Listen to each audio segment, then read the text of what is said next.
Hi, welcome to SBR Videos. I'm Peter Loshak. The Clemson-Alabama College Football Championship game happened last night, and here at Sportsbook Review, we start in with our coverage for the next college football season, the very next day after the championship game. We are going to talk right now with a professional handicapper, Teddy Covers, to get his thoughts on the 2016-2017 college football season. Today is the Tuesday after the national championship game. I'm Peter Loshak. You're watching SBR Videos. Teddy Covers, starting right in on Tuesday here. The next college football season, which college football teams do you think might be a little bit better than expected, a little bit better than advertised, and might have upcoming value on either their early futures odds or maybe even, in their early spreads during the next regular season? Yeah, I expect that we're going to see some type of future book odds within the next day or two in college football. So the purpose of this video is to give bettors a little bit of a head start on what teams they might want to look for. And you know who's going to be at the top in terms of who's going to be the favorites next year. Alabama's going to be right there. LSU's going to be right there.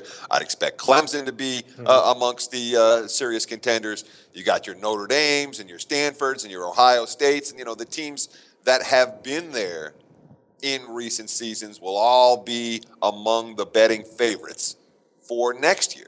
What I tried to do for today, at least, is identify three teams that haven't been there in recent seasons, all of whom, at least on paper, at this point, look to be capable of taking a big step forward in the 2016 campaign. I think all three teams have CFB playoff potential for next year, and that means you might find some pretty good odds to support them because none of them have been in a college football playoff or anything close for the better part of the last decade. All right, Teddy, I'll be interested to hear what you have to say. Three teams that you think might be undervalued in the upcoming college football season. What's the first one you'd like to discuss with us? Let's start with Captain Obvious, and that'd be the Michigan Wolverines. Okay, right. Michigan has not been at an elite level since Lloyd Carr left town, and they sure look like they're going to be capable of competing at that level next year. They were capable of competing at it this year. The only bad loss they suffered came against Ohio State. They didn't play well in that game, but obviously they had Michigan State beat until, they didn't. And the other loss only came against Utah, who turned out to be a pretty good football team. And, of course, that came on the road in week one. Harbaugh's teams, you can go back to Stanford. Heck, you can go back to San Diego, but they didn't have over-under win totals on San Diego.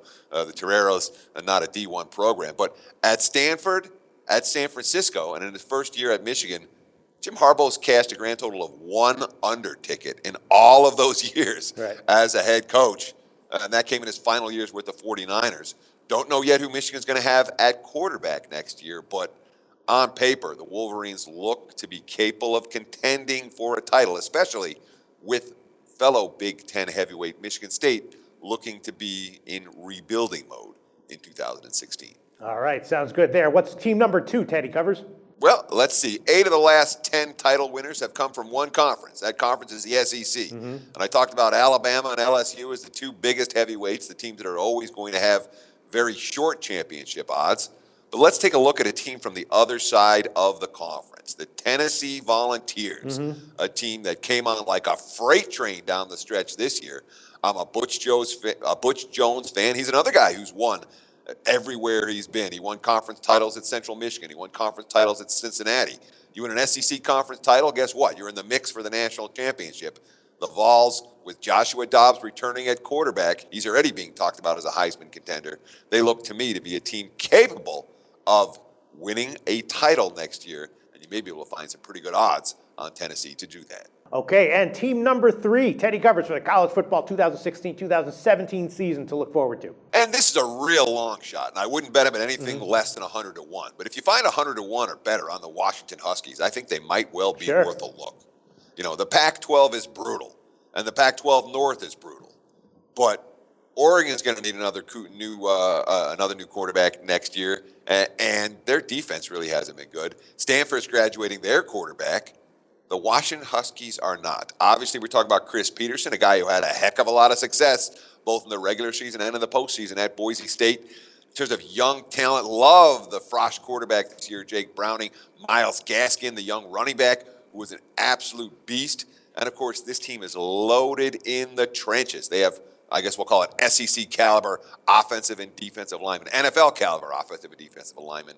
So many titles are won and lost in the trenches.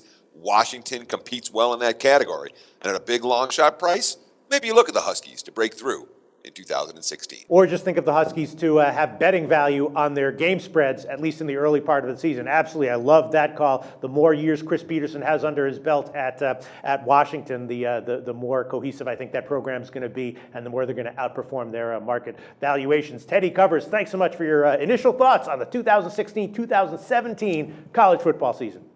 Pleasure's all mine, Peter. Have a great day.